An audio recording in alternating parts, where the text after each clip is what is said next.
오늘도 하나님의 말씀의 능력으로서는 우리 귀한 미랄교회 모든 믿음의 성도님들 다 되시기를 간절히 소망합니다. 오늘 하나님께서 우리에게 주시는 말씀은 사무엘상 5장 1절에서 12절에 있는 말씀입니다. 블레셋 사람들은 하나님의 궤를 빼앗아서 에베네셀에서 아스돗으로 가져갔다. 블레셋 사람들은 하나님의 궤를 다곤 신전으로 가지고 들어가서 다곤 신상 곁에 세워놓았다. 그 다음날 아스돗 사람들이 아침에 일찍 일어나서 보니 다곤이 주님의 궤 앞에 엎드려져 땅바닥에 얼굴을 받고 있었다.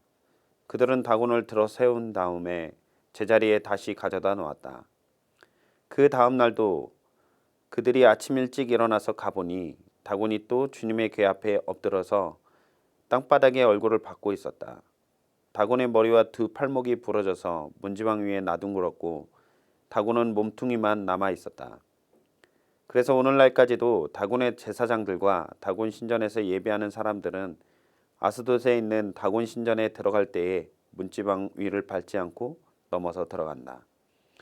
주님께서 아스돗 사람들을 무섭게 내리치셨다. 주님께서 그들에게 악성 종양 재앙을 내리셔서 아스돗과 그 지역 사람들을 망하게 하셨다.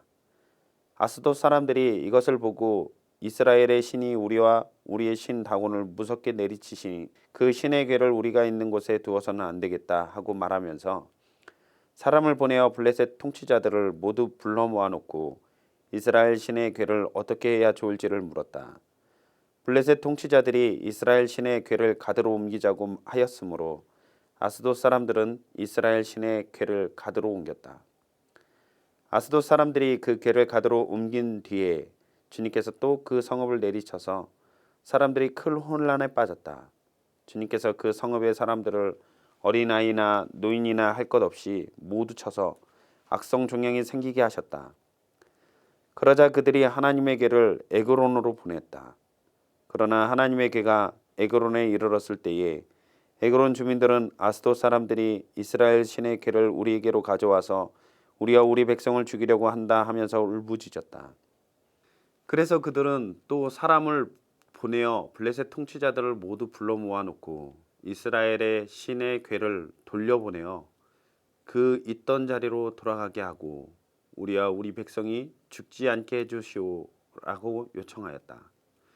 하나님이 거기에서 그들을 그렇게 무섭게 내리치셨기 때문에 온 성읍 사람들이 죽을 지경에 이르러 큰 혼란에 빠졌다. 죽지 않은 사람은 악성 종양이 생겨서 온 성읍에서 비명소리가 하늘에 사무쳤다. 아멘. 이스라엘과 블레셋과의 전쟁에서 블레셋이 승리하였습니다. 블레셋이 승리하여 빼앗은 법궤를 자신들의 땅 아스돗에 있는 다곤 신전 앞에 두었습니다. 왜 법궤를 다곤 신전에 두었을까요? 고대의 전쟁은 단순히 나라와 나라 간의 전쟁으로만 생각되는 것이 아니라 신들의 전쟁이라 생각이 되었습니다. 블레셋은 자신들의 신들이 이스라엘의 신을 이겼다라고 믿었던 것이죠. 전쟁의 승자들은 정복한 백성이 섬기는 신들의 형상을 가져다가 자기들의 신전에 두어 굴복시켰습니다. 이것은 정복당한 자들의 신이 승자의 신의 발 아래 놓였음을 알리는 것이었습니다.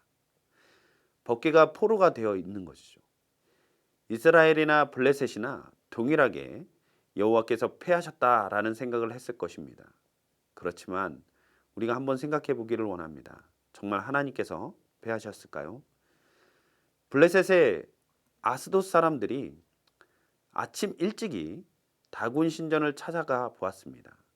포로로 잡혀온 이스라엘의 신을 블레셋 사람들이 구경을 하고 싶었던 것입니다.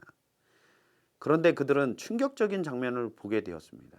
다곤 신상이 하나님의 법궤 앞에서 엎드러져서 그 얼굴이 땅에 닿아 있었기 때문입니다. 그렇게 엎드러져 있는 다곤 신상을 블레셋 사람들이 다시 세워놓았습니다. 그런데 그 다음 날도 또 동일하게 다곤 신상이 법궤 앞에 엎드려져서 얼굴이 땅에 닿아 있었습니다. 심지어 머리와 두 손목이 끊어져 몸통만 덩그러니 남아 있었죠. 이것을 통해 그들은 무엇을 알게 되었을까요? 다곤이 하나님을 이긴 것이 아니라 하나님께서 다곤을 이긴 것을 알게 되었습니다. 하나님의 승리는 다곤 신전 안에서만 국한되어 있지 않았습니다. 하나님께서 아스돗 전역에 독한 종기, 일종의 전염병을 발병케 하심으로 인해서 아스돗을 치셨습니다. 아스돗 사람들은 깨닫기 시작했습니다.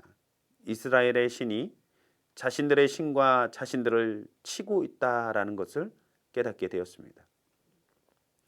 블레셋 사람들은 법궤를 아스돗에서 가드로 옮겨가기로 결정하였습니다.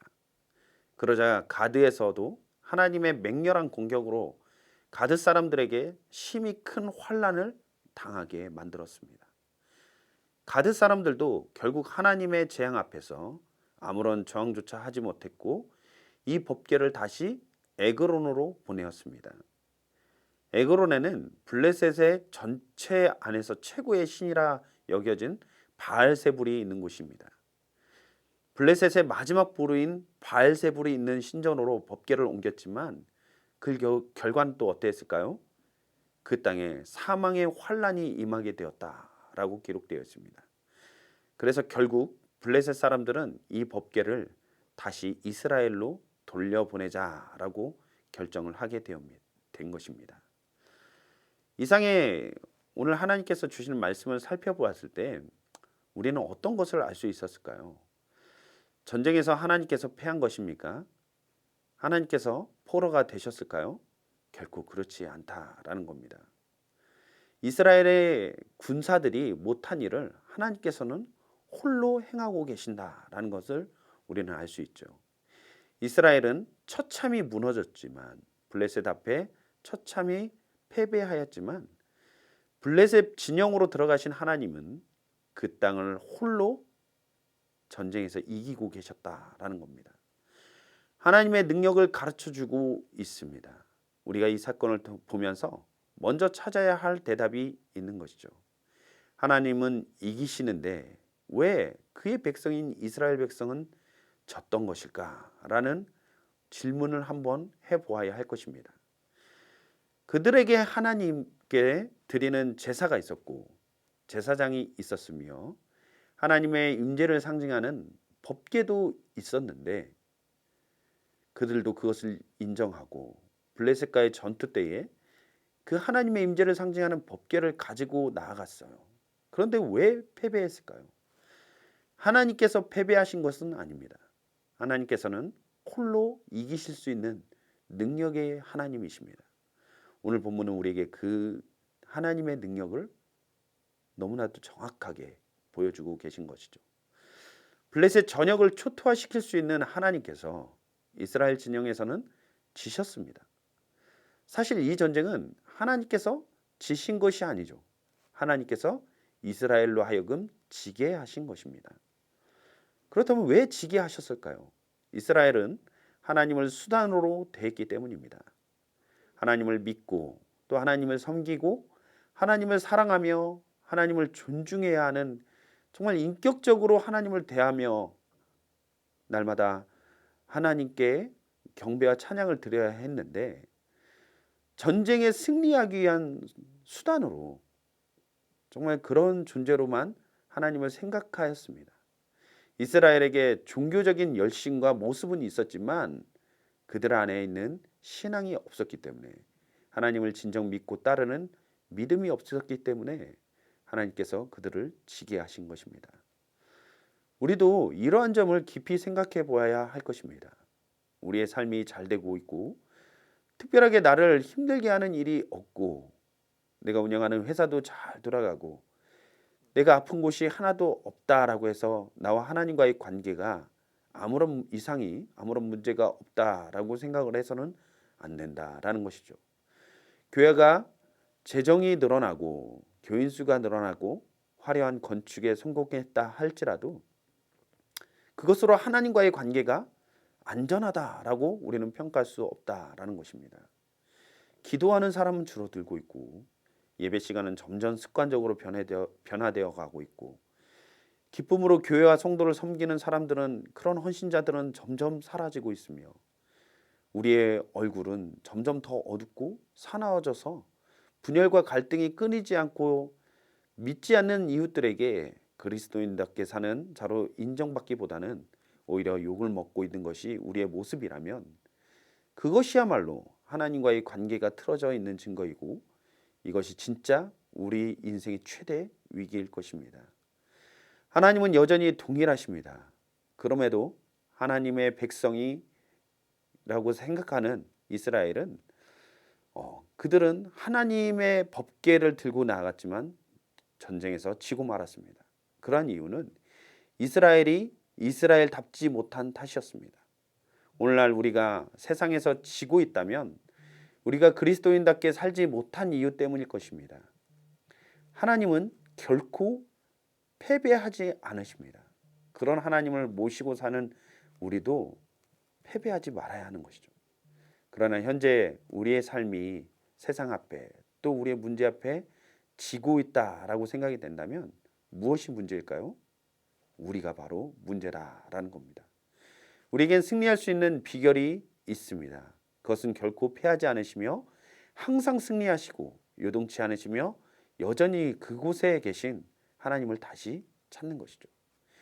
하나님과의 교제가 다시 회복되고 하나님을 향한 사랑이 회복되고 하나님을 존중하고 하나님을 마음을 다해 따라 살아가는 자들이 되어야 할 때 우리는 패배가 아닌 하나님으로 인해 승리하는 삶을 살아가게 될 것입니다. 이러한 놀라운 복과 은혜가 우리 미랄교회 모든 성도님들의 삶 가운데 풍성히 누려지기를 간절히 소망합니다. 기도하시겠습니다.